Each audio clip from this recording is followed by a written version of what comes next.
धनगर आरक्षण आज तुम्हाला मिळाल्याशिवाय मी पार्लमेंटमध्ये स्वस्थ बसणार नाही ही ग्वाही देते. सुप्रिया ताई, तुमचं हे जे व्हिडिओ आहे ना, ही 2 वर्षापूर्वीच आहे. हे 2 वर्षापूर्वीच मी व्हिडिओ बघितला होता. त्यावेळेस तुम्ही म्हणला होता की धनगर समाजाला जोपर्यंत एसटी प्रवर्गातून आरक्षणाची अंमलबजावणी होत नाही तोपर्यंत मी पार्लमेंटमध्ये शांत बसणार नाही. मला त्यावेळेस वाटलं होतं ताई की तुम्ही लय पार्लमेंट गाजवताल.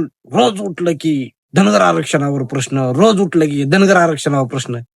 तुम्ही काय एकदा दोनदाच बोललात, तिथनं पुढे काय तुम्ही बोललाच नाही. काय झालंय, तुम्ही काय करता माहिती का? जेव्हा धनगरांचं मेळावं असतील, एखाद्या जयंतीचा कार्यक्रम असताल, उगं लांबलचक भाषण हाणता, उगं म्हणता धनगर समाजाला ह्याव करू त्याव करू, आरक्षणाचा मुद्दा आम्ही उचलू. ताई, ही भाजपची कुत्री काल आल्यात. तुमचं सरकार त्याच्या आधी किती दिवसापासून होतं, किती वर्षापासून होतं? वर्षानुवर्ष तुमच्याच घरात सत्ता आहे की ताई. तुम्ही का दिलं नसन आरक्षणाची अंमलबजावणी केली नसन तुम्ही? जाऊ दे ताई, माझं चुकत असेल. तुम्हाला आमच्या आरक्षणाविषयी निश्चित जाणीव आहे. माझं चुकतंय असं मला वाटायला लागले आता. काय करू मग माहिती का? तुमचं जर आमच्यावर लई प्रेम आहे तर आपण काय करू, 21 जानेवारीला मुंबईला चाललोय. जाऊ की तुम्ही बी या संग, सगळीच जाऊ मुंबईला. तुमच्या पक्षाची ताकद भेटेल तेवढी. बघू तुमचं किती प्रेम आहे आमच्यावर.